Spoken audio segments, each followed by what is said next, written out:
This is a Dragon Blazer production.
Hello, everybody, and welcome back to Unsolved Comedies.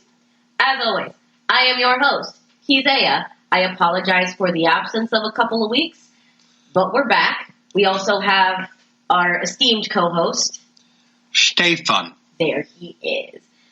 Like I said, we apologize for the delay. We had some things happen, but we're back. We're back with a fucking crazy-ass case.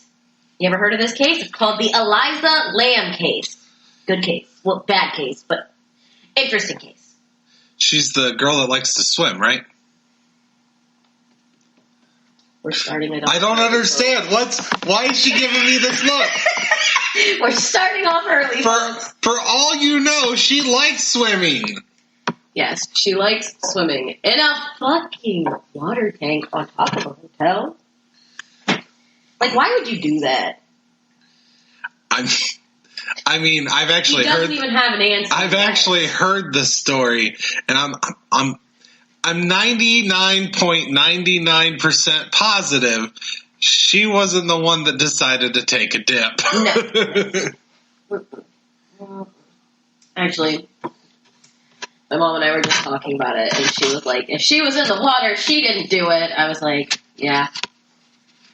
Yeah. Because Okay, I won't say any more because I don't want to spoil the story for the people that don't know this case. Okay.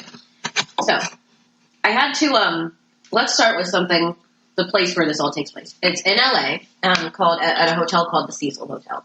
And the Cecil Hotel got so much bad press after the Elisa Lam case that instead of just closing their doors because, you know, lots of people have died at this hotel, not just Elisa. You know, they're like, maybe this isn't the best place. We're going to close our doors. Nope. They rebranded, and they are now called the Stay on Main. Heads up, guys. But this Cecil Hotel is actually the same hotel that they based the hotel season of American Horror Story on. Freaky fucking hotel, let me tell you. Well, the hotel is also believed to be haunted. I wouldn't doubt it. And there has been quite a bit of murder and death there. So, I really had to convince myself not to open up this podcast the way that I wanted to. Because I was like, we haven't recorded in a couple of weeks. You know, we need to open up with our classic intro, right? But I so badly wanted to open up playing like Skid Row from Little Shop of Horrors because this hotel is really close to LA's Skid Row. Down on Skid Row. There it is, guys. Your daily dose of Steven singing. Downtown. Sorry, continue. Which is like, it's kind of bad, but it's like, it's what LA calls their homeless containment area. Like, as if they're diseased or something. Like, LA thinks they're better than LA really is. Like, it's fine. LA's that girl that, like, thinks she's too good for a Walmart bag, but doesn't have money to buy anything but a Walmart bag. You know what I'm saying? I don't know what you're saying. LA thinks it's better than it is. LA pretends to be Gucci level, but is really Walmart level. Like, that's what... I've never been to LA. Well, I mean, it's just the way that it presents itself. Like, LA thinks that it's so great, but LA has super high numbers of gang activity. They have the highest, I think, homeless population in, like, the entire country or something like that. Like, they're not too good for Walmart is what I'm saying. You know? But... Down on Skid Row. Continue. So back on to the Cecil Hotel. The Cecil Hotel was built in 1924. So this thing was built in, like, Great Gatsby, like, right in the middle of, like, Great Gatsby time era, right? So, obviously, good deal. I think it was opened in it says 1922 in my notes, but I assume that's a typo or a miswrite, so I'm going to say it opened in 1932. So... Why do you think that's a typo? Because of it, how could it open before it was built? Oh, fair enough. Fair enough. I guess I can see the logic.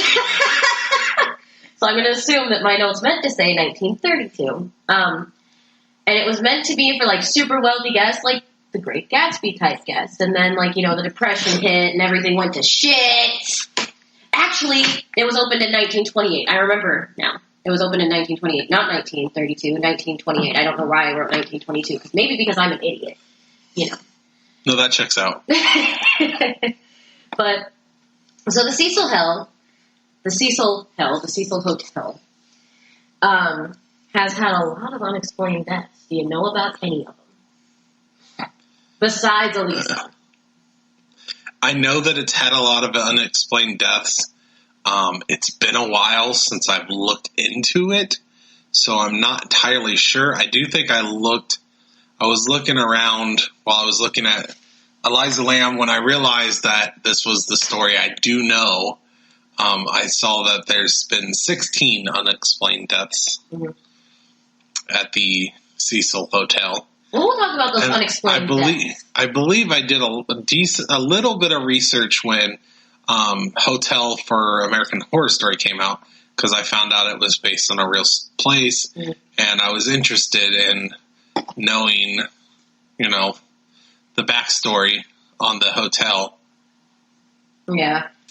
Well, and you have to also understand that this hotel, like, we'll talk about the unexplained death, but you know what I want to talk about first? The fact that this place was so fucking chaotic that a whole ass serial killer stayed there and would walk to his room naked every night, and nobody noticed. It was just such a clusterfuck. Which serial killer? Richard Ramirez, the Night Stalkers, lived at the Cecil Hotel. Oh. Yeah. He, like, lived there. And yeah, he would strip off his clothes by, like, in the dumpster and then, like, walk to his room, like, either in his underwear or naked. And, like, just nobody noticed because the Cecil Hotel in the 80s was just such a clusterfuck of shit. They actually had Richard Ramirez on 2 different seasons of American Horror Story. And the newest season, the 80s slasher season, which I actually really enjoyed. I never actually finished the hotel season, but I know he was in the hotel season. I think as a ghost.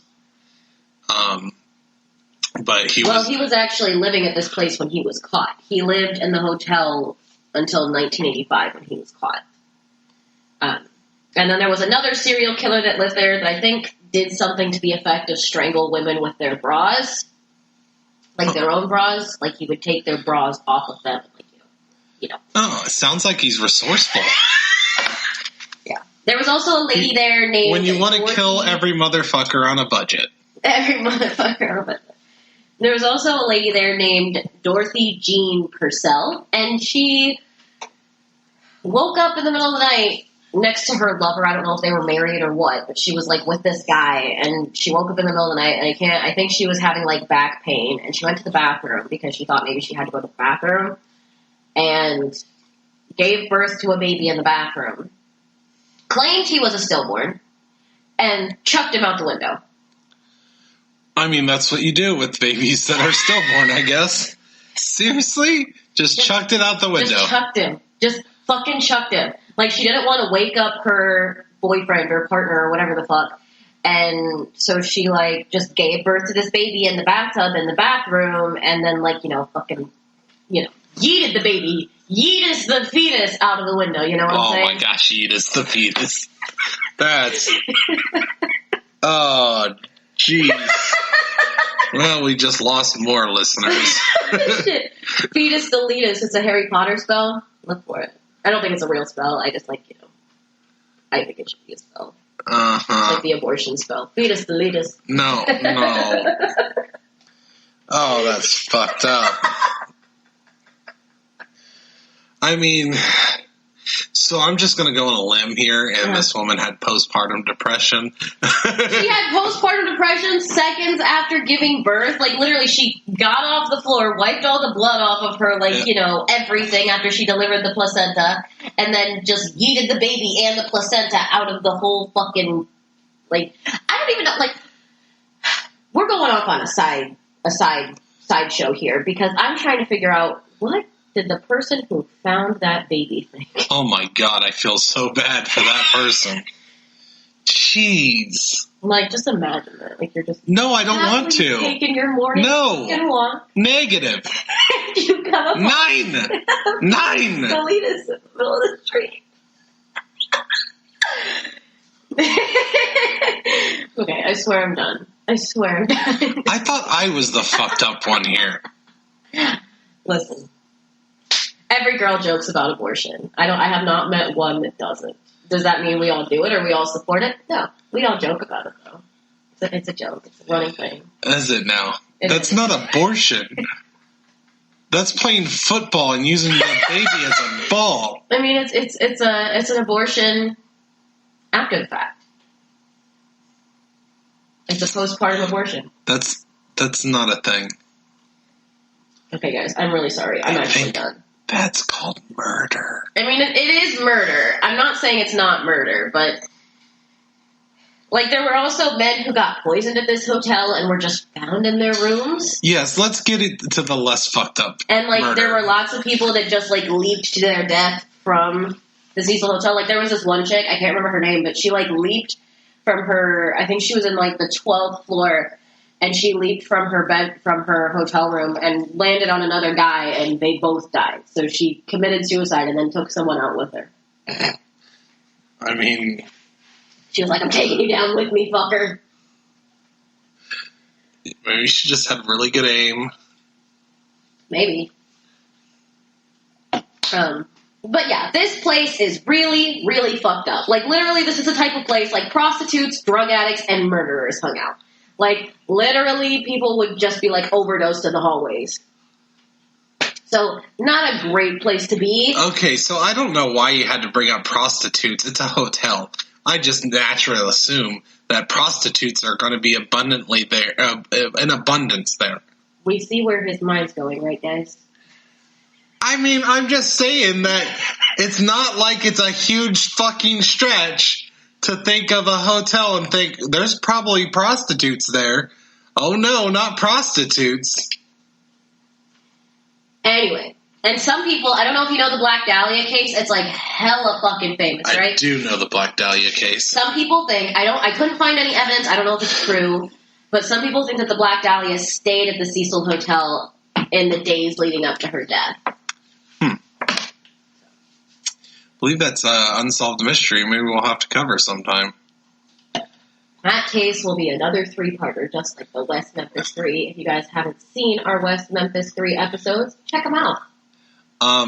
And if you're not crazy and not realize that you don't see a podcast, if you haven't listened to the podcast, check it out. Well, they can see, if you go on Anchor, you can see the episodes that you haven't listened to. Or if you go on Spotify, you can see the episodes. Oh, nice save. So, you know what you did. Let's talk about our victim real quick. Our victim. Her name is Elisa Lamb, and she was actually this cute little Canadian Asian girl. And she wanted to go, she was 21 at the time, and it was I think she had been experiencing really bad depression, and so she wanted to take a tour of the U.S. to kind of find herself. So and I think it was just supposed to be the West Coast, because she started off in San Diego, she went to LA, and then she was supposed to go to Santa Cruz. So I think it was just supposed to be the West Coast, like a tour of the West Coast. But she wanted to go on this, I assume, to like find herself, because she had, I think there was a post made on her Tumblr. I did look at her Tumblr, and there was a post on there about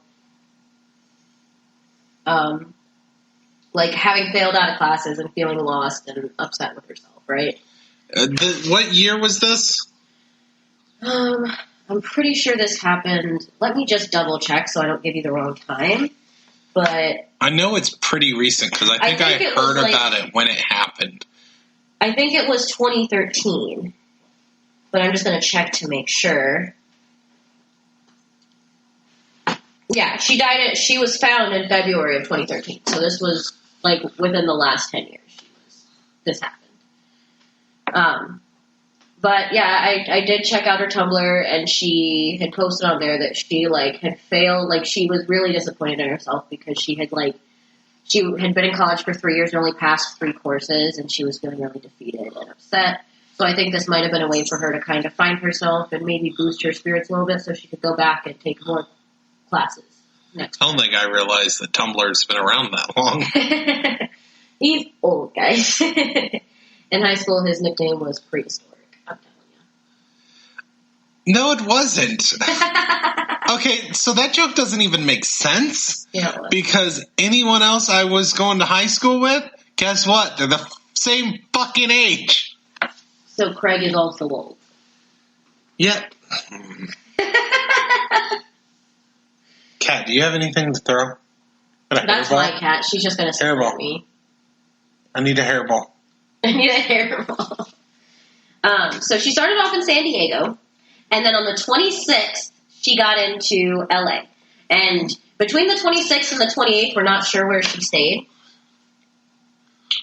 But we do know that the 28th was the date that she checked into the Cecil Hotel.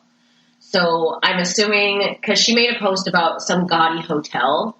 I can't even remember exactly what it said, but it was basically calling the hotel a monstrosity. She was like, there's this place close to where I'm staying, and it's a monstrosity. It's decorated in Art Deco and like all this stuff. And I assume it's the Cecil Hotel because the Cecil Hotel was built in the 20s, so it would be decked out in Art Deco, right?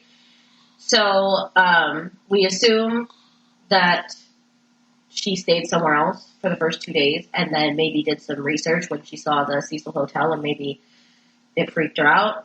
And she was like, I want to go and stay there. Like, maybe it interested her, intrigued her a little bit. So she just went and stayed. She stayed at the hotel for a few nights, and then she had booked a hostel style room. And then 2 days after she had a what? A hostel style room? No, not like a hostel situation.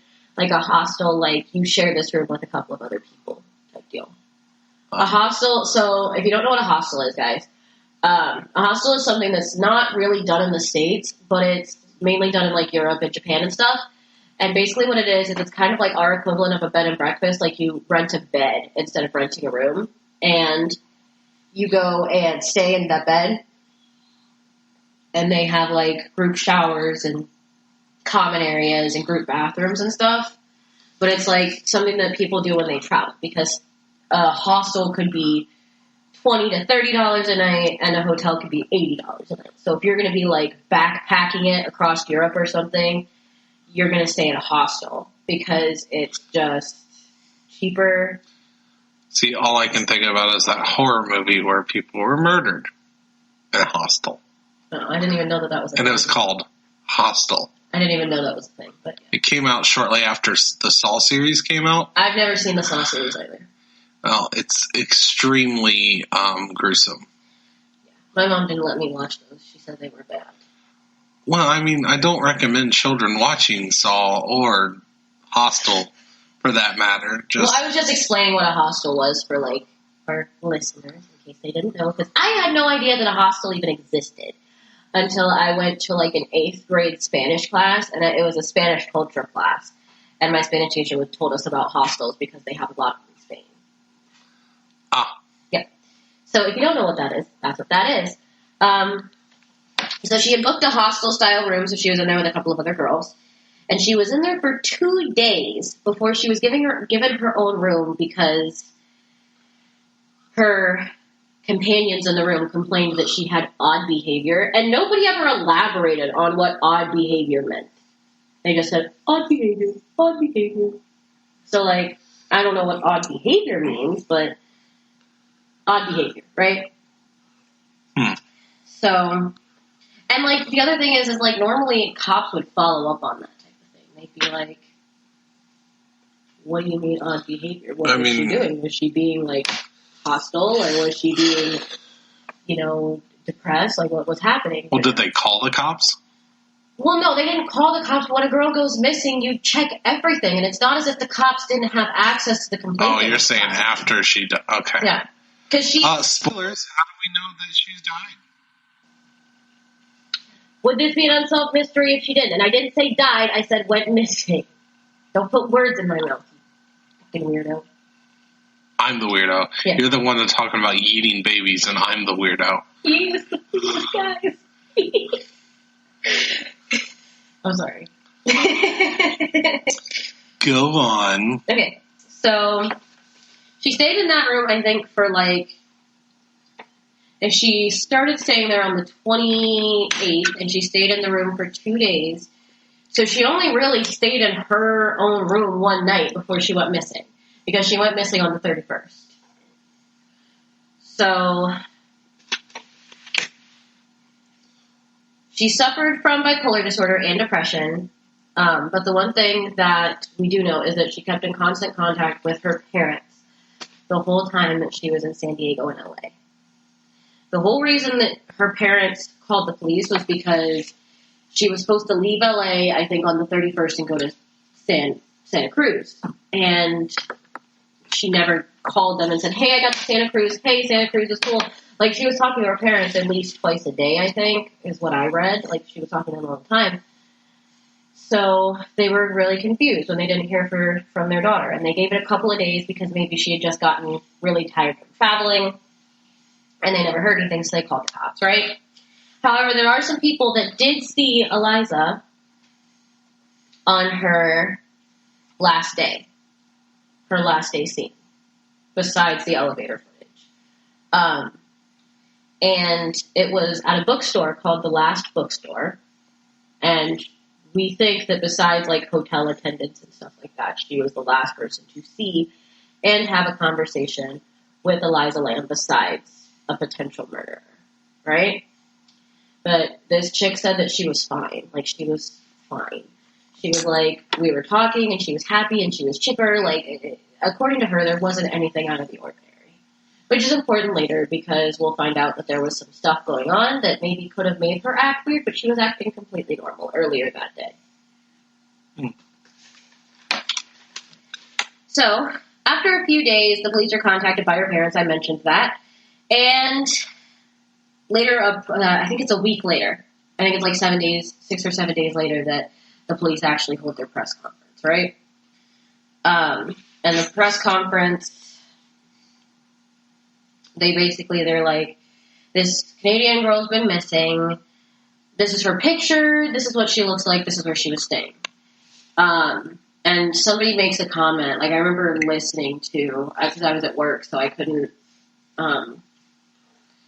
watch it because I was on my lunch break, and I was in the break room with a bunch of other people, so I just stuck my headphone in on one side and was listening to it. And somebody was like, do you think somebody warned her about where she was staying, you know, so close to Skid Row? There's criminals, and there's criminals that stay at the Cecil Hotel. You know, do you think anybody warned her that it might be a shady place to stay? And he was like, no, we don't think she knew that it might have been a place to be concerned about, right? So, according to the police, they did a completely exhaustive search. They checked everywhere. There's no stone that they left unturned to look for Elisa Lam. Which is bullshit. We've been doing this podcast for a couple months now. Mm-hmm. And we've had a common theme. Police officers do shitty police work. Fuck the police. Fuck the police. You gotta say it, if you're gonna say it, you gotta say it like Ice Cube. Fuck the police. Fuck the police. No, see, now that makes me seem... I I don't know if I'm going to continue saying it's super white. Fuck the police. I mean, we're in dangerous cultures these days. It's dangerous times for being a white man. I'm your designated black friend. You're okay. Oh. So you're my one black friend. Yeah, I'm your one black friend. Cool. So, the police claim to have done an extensive search. We're going to talk a little bit more about that later because they did not do a fucking extensive search. Listen. What would make you say that? We talked about what a real extensive search would be, I think, when we talked about the 13 Minutes case. We talked about extensive searches. Then they searched the whole fucking salon, right? They actually did a good search on that case, right? They did not do a good search on this case, let me tell you. Like, there's 600 rooms, and they didn't want to go through the effort of getting a search warrant, so they decided that they were just going to, they decided that the best plan of action would be to go around as an employee that had a key card, knock on people's hotel room doors, and be like, yo, there's a girl missing, can we check your room? So they didn't check rooms that they didn't think like that people weren't in because they couldn't ask. And they didn't check rooms that people were like, no, I'm not comfortable with that. So they didn't really check everything. And we'll talk later about where the body was found. But when the body was found, there should have been a hatch door open. Like, so, I don't know if you know anything about the Chris Watts case, but... Just what you've mentioned. So Chris Watts killed his wife and daughters and then shoved his daughters into oil tanks. Oh.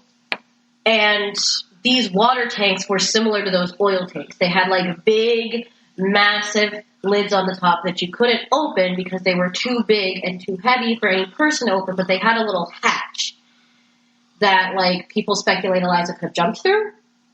But because the tank was only 3/4 full, she wouldn't have been able to close the hatch. And the police claimed that they checked the roof and there was nothing odd there, but if what they claim happened,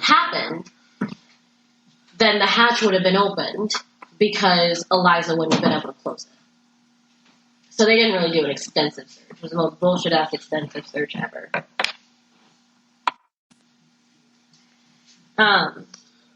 So, bad, shoddy-ass police work. All bad. And I don't know if it's because the police were lazy, like they didn't want to check 600 rooms, or if because they genuinely didn't think that they would find anything if they searched all 600 rooms, you know? It's a lot of rooms. It is a lot of rooms. I won't check all 600. I won't check all 600. I won't do it. Man. So on February 19th, her body was found due to a complaint of the water smelling funny and bad water pressure. So I want you to think about that for a minute. Her body's been decomposing in the water tank of a hotel for 2 weeks. 2 fucking weeks. People have been staying there, showering in dead person water, drinking dead person water, bathing in dead person water, potentially swimming in dead person water if there's a pool. Like, you know, not a good situation. Elizabeth Bathory would have loved it. Is that the chick that, like, is the inspiration for Dracula and vampires because, like, she used to bathe in the blood of virgins? Yes. Yes. Yes, it is. So, when her body was found, she was found with her key card, her clothes, and her watch. So, I don't know where her phone was because she had a cell phone. She had been using a friend's smartphone to post pictures on Tumblr, but she lost it. But she did have a flip phone that she used to keep in touch with her parents. And I don't recall reading about where the cell phone was recovered, so I don't think it was recovered. Now, the death on the autopsy was originally listed as unknown, and then it was changed to accidental death later. Accidental death? Accidental drowning, to be specific. Accidental drowning. Yes, sir. whoops, I just accidentally went to the roof and, like, went into this place that nobody goes into for no apparent reason, and I just happened to accidentally fall in and just drown. Whoopsie me. So clumsy. My bad. No, continue. No, that makes complete fucking sense. Oh, yeah. Really? And also, just so we understand, there was a sand particulate found in her clothes, and the closest matching sand particulate was on the fucking roof of the hotel! So, like, you're telling me that this girl stripped and got naked, put her clothes down, picked her clothes up, tossed them into the water tank, and then threw herself in with them. Accidentally. Accidentally. Yeah, that's key word. Accidentally. Some people do think that maybe like she had taken off her jacket or something, or she had tripped and fallen on the roof, which makes sense why the sand particulate would be in her clothes. And then some people think that she actually went in there to swim or something, like she did go in there of her own free volition, and then it got cold in the middle of the night, so she started suffering from hypothermia and took her clothes off because of that. So, just curious. Mm-hmm. Do people often go into the water tank where everybody drinks? Well, no, but you gotta understand, like, so this place is said to be super restricted, and this place is said to be somewhere that guests aren't allowed, right? But, there's, like, graffiti up there, like, it wasn't difficult to get into this place. So it's completely possible that she went up there and, you know, I don't think personally this is what happened, but it is plausible that she went up there, she saw the water tanks, and she was like, ooh, fun time. And she went and climbed and got into the water tank. It's highly unlikely. I don't think that's what happened because, like, she would have had to climb through pipes and then up a ladder, like a 10-foot ladder, because these were 10-foot tall tanks. Uh-huh. She would have had to climb up a 10-foot ladder. Then I don't know about you, but ladders make me nervous, man. I don't know if I would be climbing up a 10-foot ladder. Well, in fairness, me too, but I said, I don't think it happened, but it is possible. It is a possibility. And some people think that maybe if this happened, she took her clothes off because it gets cold in LA in the middle of the night. So maybe she, like, was experiencing hypothermia, and when you experience hypothermia, sometimes you get really hot, and so you'll take your clothes off because you think that that'll help you cool down, and really it just does you worse, you know? Or maybe these people also speculate that maybe she went in there, realized her mistake after she jumped into the water, realized she couldn't get out, and maybe took her clothes off as a way to stay afloat better because your clothes get heavy when they get wet.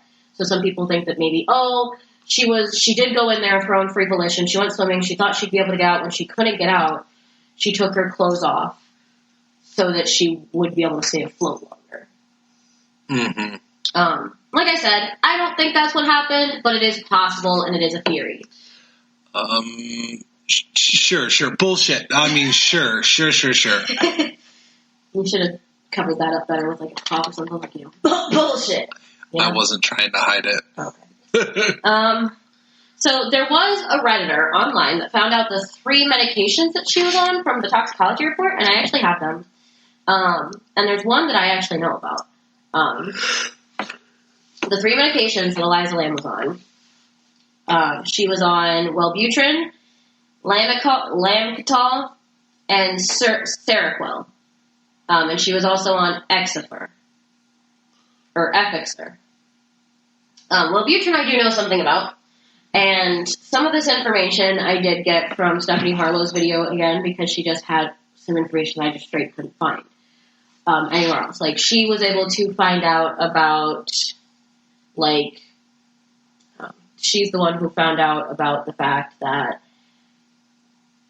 there's fire escapes on the side of the building, so Elisa Lam could have gotten up that way as well if she wanted to get to the roof. That's like 17 stories or 13 stories of fire escapes, but if she wanted to get up that way, she could. And she also had some information about the history of the building as well.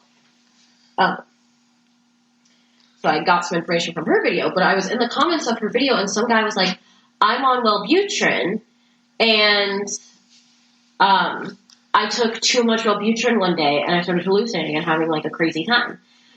And it didn't sound right to me. So I actually checked with somebody that works with Wellbutrin on a regular basis, and somebody that took Wellbutrin for a a time. I don't know how long, but a time. And neither of them said that they had ever seen manifestations of hallucinations or even psychotic behavior. Like, it'll make you feel weird, and it'll kind of push you over the edge. Like, if your body doesn't react well with it, it can make you extremely aggressive. The person I talked to that was on Wellbutrin said that it made her feel like she was paranoid when she actually wasn't. Like, it made her it made her lose trust in her intuition. So, like, it'd be like if you were like, it's foggy, I'm not going to go out tonight. And then you thought, and you were like, maybe it's not foggy. Maybe I'm crazy. Maybe I'm paranoid. Like, it makes you feel weird. But it doesn't cause hallucinations. It doesn't cause, like, psychotic behavior. But according to this person, it can push you over the edge if you're depressed, suicidal, or homicidal. So, not to say that it couldn't have played a part, but I don't think that theory is actually something that is, like, it doesn't hold any water. Here's my wonder. How many people actually try to commit suicide while drowning? Because drowning is considered one of the worst ways to die. Like I said, I don't think that theory holds any water.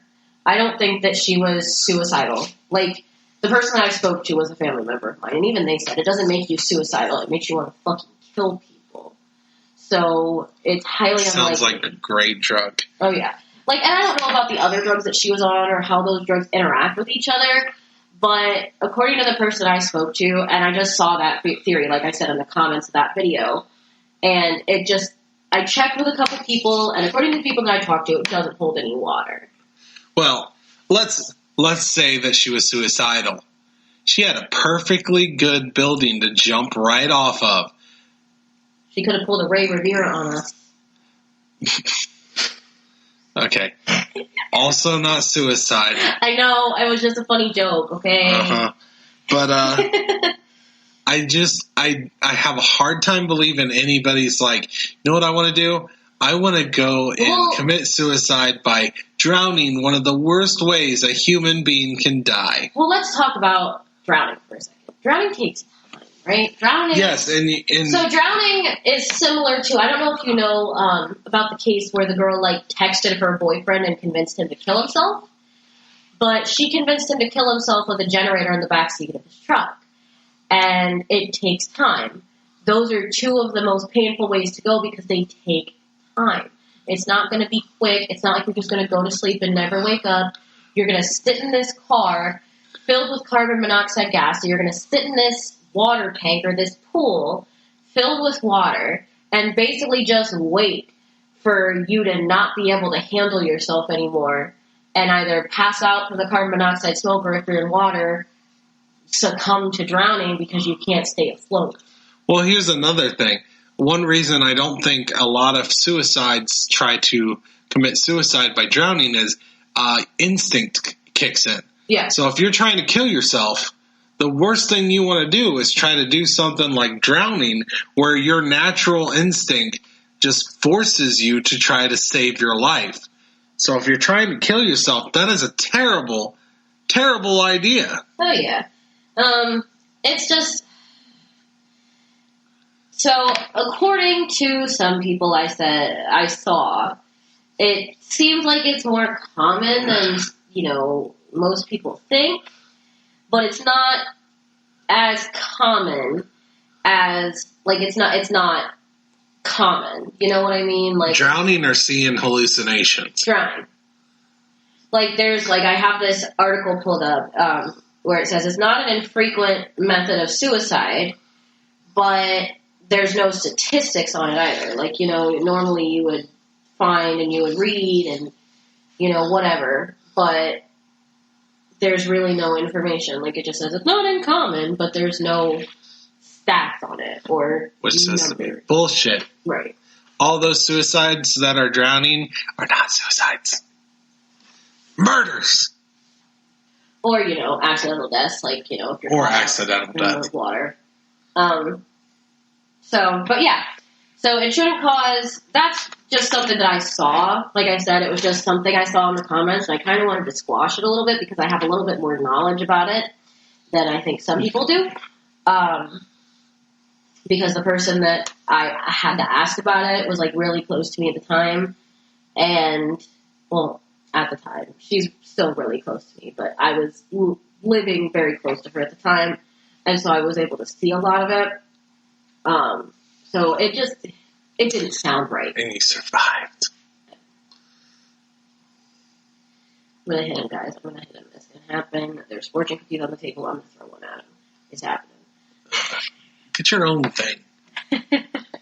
But, yeah. So, it doesn't seem like it would cause a hallucination that would cause her to freak out. No, the bugs are on me, and jump in the water. You know, she wasn't on any hard drugs. She wasn't fucking drunk. You know, this chick, like, literally just randomly showed up in this water tank. Right? So let's talk about something that came out about a week after the press conference that I think you've actually said that you've seen before. And we're going to go ahead and pause for just a second, guys. All right. She's just standing there. Oh, what's out there? Nothing. I think. I don't know. She's kind of hiding behind the elevator. Can't tell. She's not smiling, is she? She's looking out again.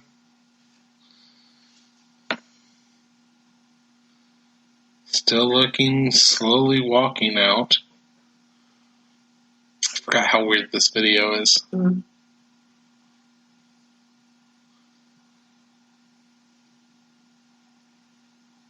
Walks out.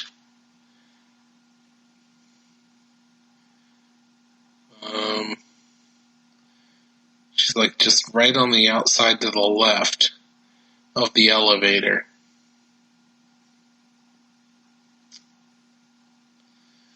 And I'm not sure what she's doing over there. It looks like maybe she was talking to somebody. Or... Yeah, it's possible she was talking to someone. She presses a bunch of buttons. Well, the thing is that she pressed all those buttons at the beginning and the doors never closed. That's what prompted her to go out. Oh. And look. Because she thought maybe somebody was holding the button, you know? Yeah.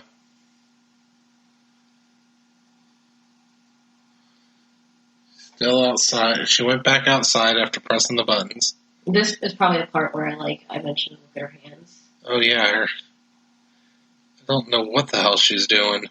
Look at her fingers. Don't they look long? Yeah. Doesn't that mean she has strong magical powers? No, it most likely means that the video was altered by the police. Oh, you think the video was altered? It was altered. The video, so this was actually longer than it looks. They're just showing us the main pieces. They had to cut out pieces where people were, like, walking past the elevator that weren't involved in the case. Like, if somebody just walked past the elevator and didn't look at her, didn't look back, didn't do anything, they probably cut it out.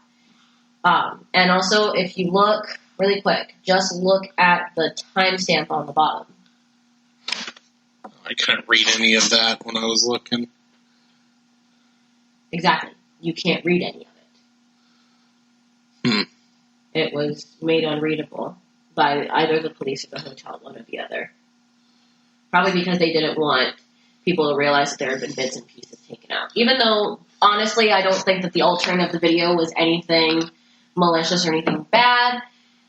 It was literally probably just they were looking at like a 5-minute video.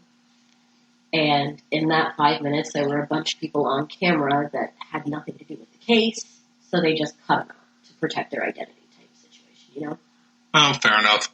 I don't think it was anything malicious or anything bad. It was just a way for them to kind of keep a bad situation from getting worse. You know, they didn't want any of these random people that just happened to be in the hotel at the same time as her getting, like, death threats.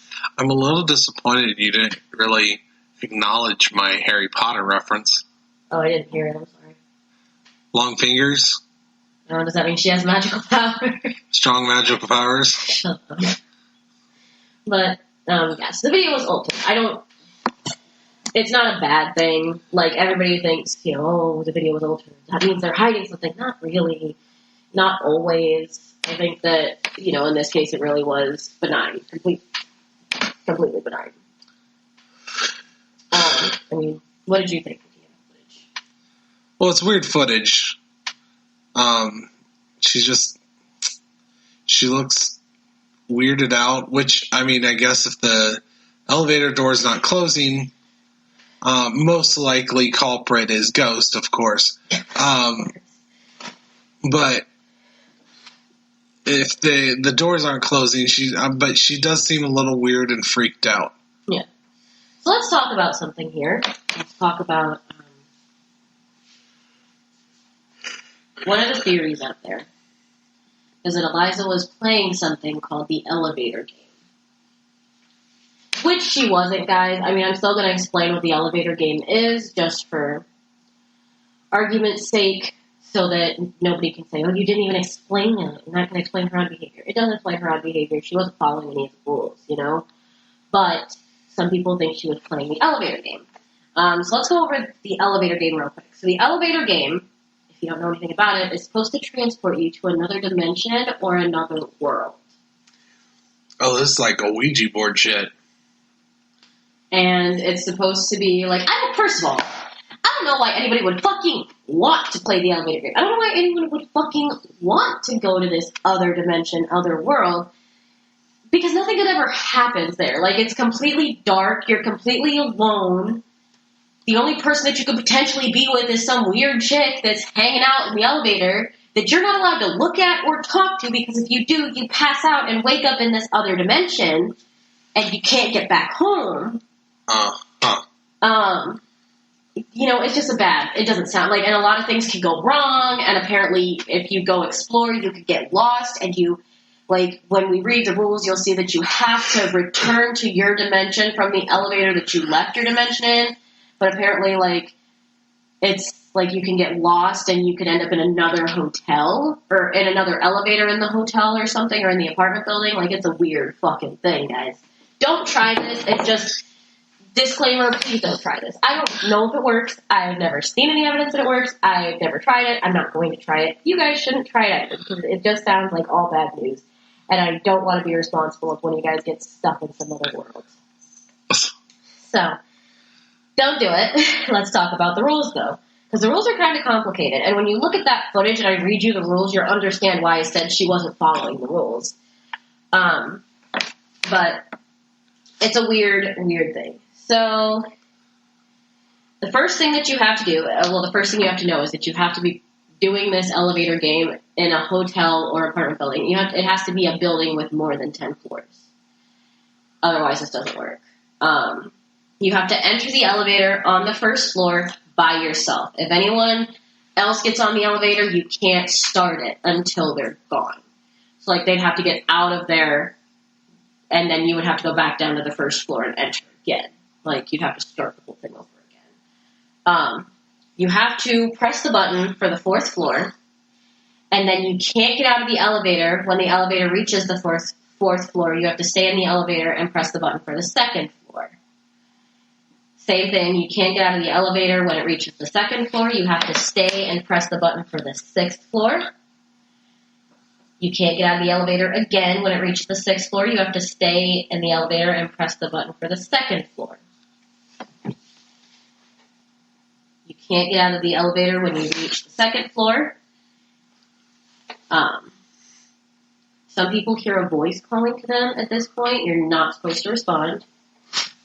I really, really, really want to respond. Oh, disembodied voice, you're my friend now.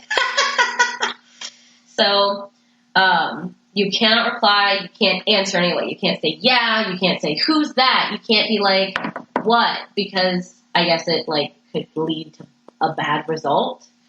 You can't get out when you've reached the 10th floor. You stay and press the button for the 5th floor. And on the 5th floor, there might be a woman that gets onto the elevator. You cannot look at this woman. You cannot speak to this woman. And if the elevator you're in has, like, reflective walls, you have to literally look at the floor or the buttons because you cannot see this girl. If you see this girl, she will knock you out. Like, you'll pass out and you'll wake up in another dimension, like, away from your home. Oh, my. She might appear as someone you know as well. So, like, she could appear as your mom. Or she could appear as, like, Summer. And she'd be like, hey, buddy, how's it going? And you could be like, yeah, sure, how's it going? And then you're dead, essentially. Like I said, I don't know if this is real. Apparently, a lot of people have tried it. Like, when I was doing research for this case, there was a girl that said she tried it, and, like, she literally almost died in the elevator later. So this sounds just like Bloody Mary or Candyman, something along those lines. So, you have to press the button to head to the first floor once this woman gets on. If the elevator starts going up, you did it right, and it'll take you to the 10th floor, and you'll get out, and you'll be in another world. If the elevator starts going down, you have to start holding over. You fucked something up, right? You can either stay in the elevator when you get to the 10th floor, or you can get out. If you decide to stay in the elevator, which is, if somebody played this game, I don't know why you'd want to get out. Like, this world is weird, like, it's dark. They say there's 2 ways that you know you're in the other world. Cell phones don't work. Or 3 ways. Cell phones and other electronic devices don't work. You can see a red cross out of the window. And you'll be the only person there. And it'll be really dark, like, all the lights will be off, right? So freaky shit, right? So, now do you see what I was saying? Like, when you looked at that footage, Eliza was clearly not doing that. She pressed... What I assume happened is that you can see she wasn't wearing her glasses. But when you look at, like, any of the missing persons photos, she's wearing glasses. So I just assumed she couldn't see and maybe, like, remembered that she was staying on the 5th floor. And when you count 1, 2, 3, 4, 5, it's in the middle row. So she just pressed all the buttons in the middle row, thinking that eventually she would get to the 5th floor. Fair enough. So that's why I said, it's not the elevator game, guys. I read you the rules. Well, I read you the steps, not the rules. There's still more steps that we haven't read. But she wasn't doing that, right? Some people think maybe she was being followed. And maybe that's why, like, if you look at the video, she literally, like, presses herself up against the corner between the wall with the buttons and the other adjacent wall. Yeah, I know. That's when I was mentioning that she looks like she's trying to hide. Yeah.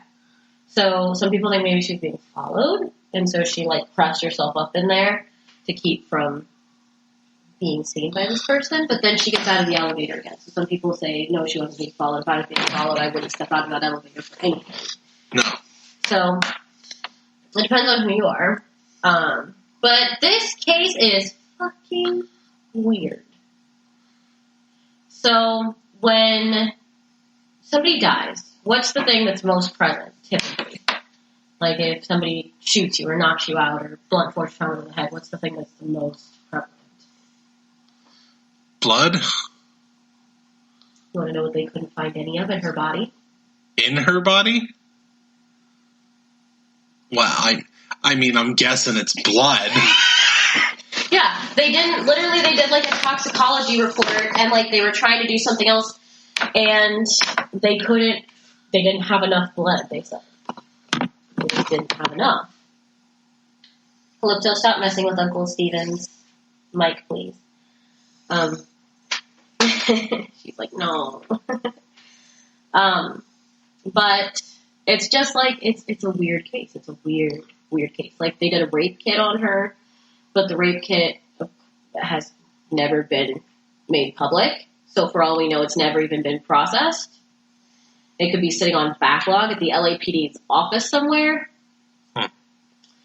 It's a weird case. Like, I don't even have any theories about it. That's how weird it is. I mean, we're still going to do the theory segments so that you can put your theories in.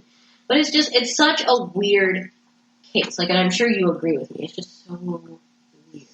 I remember when I first read about it. It was very weird. It's just strange. And, like, this is the type of case, like, you go in, most of the time, guys, we go into these podcasts at least with a couple theories. And typically we go into these podcasts thinking that maybe we might have gotten something, we might have some kind of idea of what happened. And in this case, literally, I went into it with questions, and I came out of it with, twice as many questions as I went into the research. Because there's just nothing. It's just weird. Do you want to head into theories so that you can give y'all theories, good stuff? Oh, is that it? That's it? All right. Theories. So let's talk about a couple of the theories that are out there, and then we can also talk about our theories. So we talked about a couple of the theories already. Maybe that Eliza went in there of her own volition, like she really did, swimming in the water tank. I don't know who out there actually genuinely fucking thinks that, but it's a theory. It's something out there. So people think that maybe she went up there, or somebody told her that it was like a hangout up there, because I guess there was graffiti and all kinds of stuff. And when people around the town were asked, they said that sometimes people did go up there and hang out. They would get there through the fire escapes. And some people say there was an update in 2019, but I don't believe it. They said that dogs hit on a window leading to the fire escape that led up to the roof that Eliza Lamb could have gone out of. Her scent was found on this window, which is bullshit. I don't think it's true. Because I don't think if she got up there, she used the fire escapes. I think if she went up there, she did it the way everybody else does and used the fucking door. Why would she use the fucking fire escapes? But whatever. But these people think that she went in there of her own volition. She tripped and fell, which explains, in their opinion, the sand particulate. And then she climbed up the 10-foot ladder, opened the hatch, and jumped in. Realized her mistake, and died. So that's one theory. Another theory is that she wasn't taking her meds as prescribed. That's why I talked about Wellbutrin earlier. Because some people said that Wellbutrin or one of the other medications, if she wasn't taking it correctly, could have caused her to have a psychotic break and lose touch with reality and freak out and think that jumping in the water would save her, I think. Which doesn't make any sense either, because she would have literally had to be going on some kind of hallucinogenic drug or experiencing a delusion to be in that position. I don't know, if you've ever, seen somebody when they're having a delusion, they act really weird. They do act like they have to do something crazy. Or, itching. They're bugs are crawling on me. Or they're the voices say to do this. Or, something like that. Right. So she would have literally had to have been experiencing some kind of delusion, but bipolar disorder doesn't cause those kind of delusions. Depression doesn't cause those kind of delusions.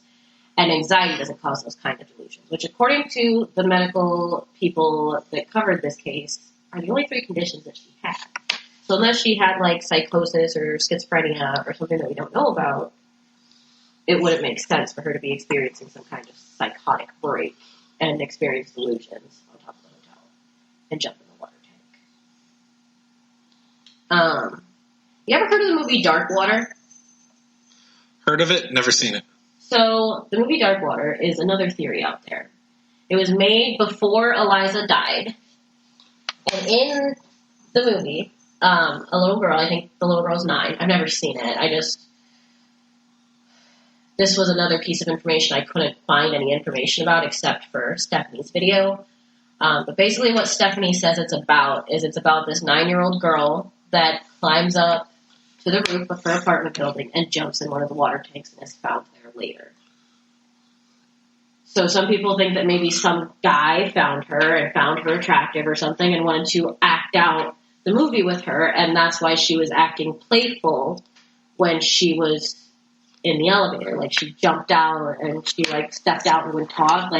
Some people think that maybe she was role playing or acting out this movie with this guy, and it just went too far. So that's a theory. Sure. And of course, the obvious theory that everybody has is that she was murdered. Murder.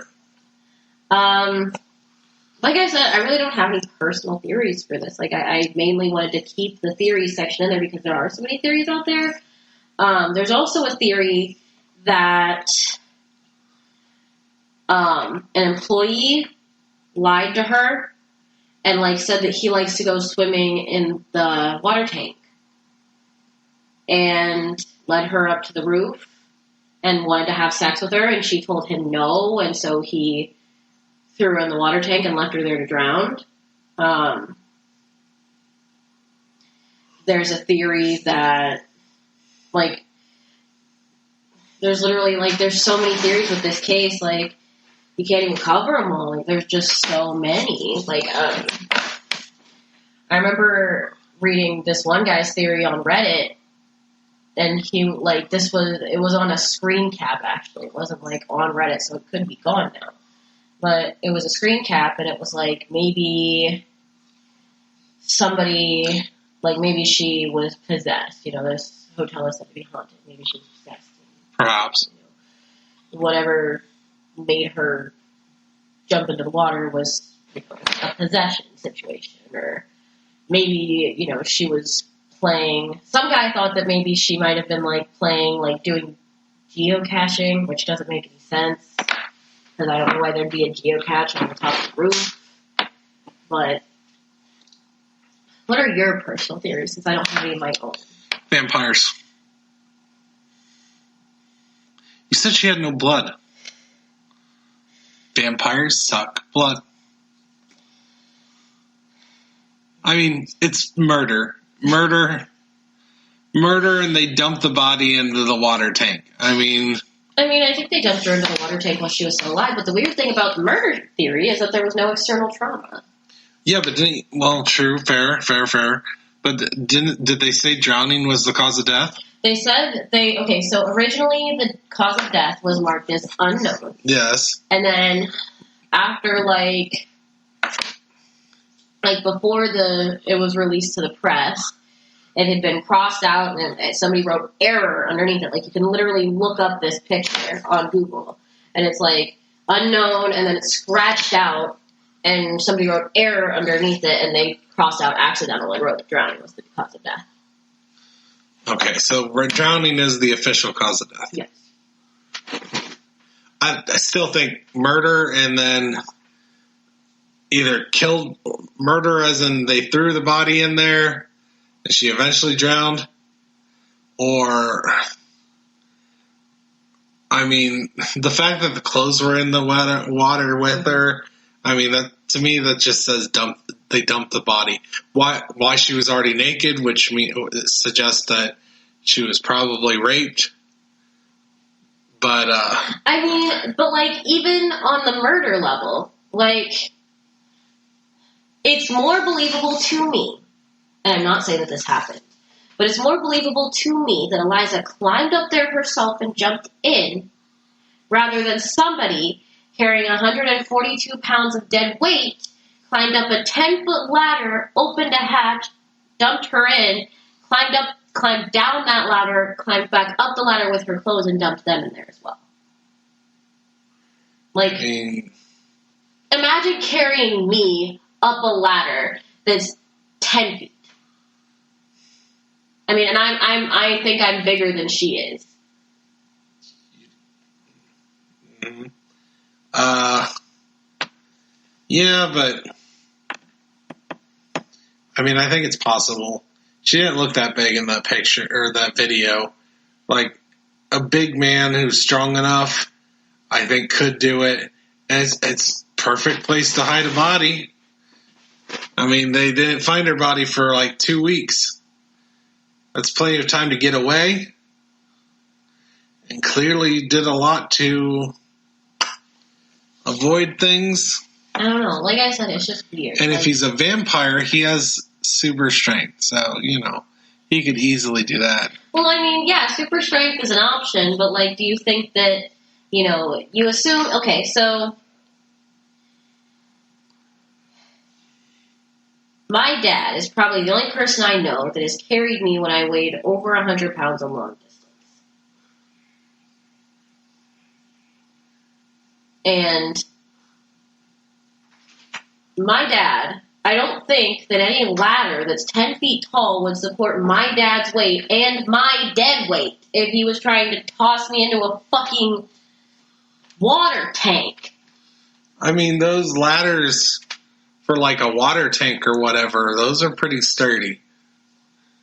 I mean, I'm assuming there's not like they didn't grab like a ladder and move it and put it there. No, it's a but ladder that's already there, pretty sturdy. I don't know. I mean, I think it's definitely possible. People carry people up ladders all the time. Like I said, I'm not saying that I don't think it's murder. I'm just like, it just seems like a lot of effort. And I just can't think of any logical reason that she got into that water tank on her own. I can't by either. herself. I can't either. That's the thing. Like, I can't imagine somebody carrying her up a 10-foot tall ladder and the ladder holding them both, but I also can't imagine her jumping into that water tank by herself. And, like, literally, like, for the first time, I think my best theory is ghosts. Because, like, the ghost could have levitated, or he could have been like, Wingardium Leviosa, bitch, and, we're not calling her a bitch, we're just... So wait, I did come up with vampires. Never mind, ghosts. You're going to go with ghosts. I'm going to go with ghosts, and you're going to go with vampires, huh? Well, just because their blood was drained. Well... That's a weird bit of evidence. It is a weird bit of evidence.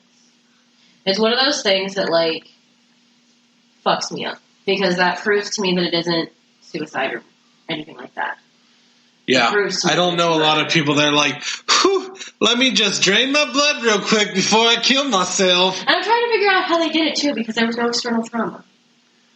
None, according to the medical examiner. Literally, they said there was no external trauma, no internal trauma. Did they look for, like, 2 little marks on the neck? I don't know, Stephen. Just checking. I don't know. The medical examiner said nothing about vampire bites. But, no, it's just, like, it's a weird case. Like, that proves to me it's not murder. Or that proves to me that it's murder and not, like, a suicide. But then at the same time, I can't imagine somebody climbing up, somebody that's strong enough to carry 142 pounds. And not only that they're strong enough to carry it, but that they drained her blood, left no evidence of it on the roof, was able to get her from point A to point B, from wherever they were to the roof, and dump her in the water before she died. And then she drowned to death. Because blood loss isn't listed as the cause of death. It's drowning. I don't know. This is a weird case. Weird case. I'm going with ghosts. And, like, I'm not even joking about that, guys. Like, I'm legitimately serious. I have no better fucking theory than ghosts. Sticking with my vampires. All right, guys. Well, it is late where we are. And we are going to probably sign off here. What do you want to plug, Stephen? Well, you can find me on the Twitters at Dragon Blazer Pro. You can find me on the YouTubes, the Instagrams, the Facebooks, on Dragon Blazer Productions. Wow, that's a lot of places to find him. You can also find the Unsolved Comedies Instagram, official Instagram, and you can get updates about all of our posts and all of our cases, and if we come across any updates, we're going to post them there too. And also, we would love to get feedback from you guys, and the Instagram for that is unsolved_comedies. You guys can also email us at unsolvedcomedy@gmail.com because we want to hear from you guys. It's sometimes it's hard to do these podcasts and we don't know how you guys think we're doing. So please let us know how you think we're doing. Anything else from you? All right. And I guess we will say goodnight. Thank you for listening, guys. And don't be on the next episode of Unsolved Mysteries. Bye, guys. Have a great night.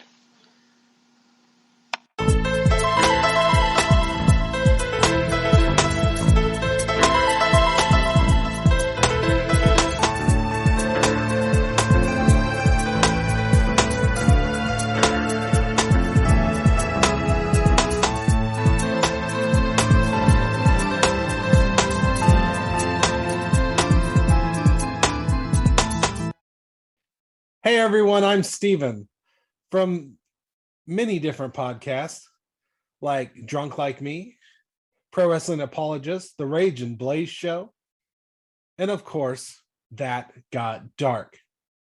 So, please like and subscribe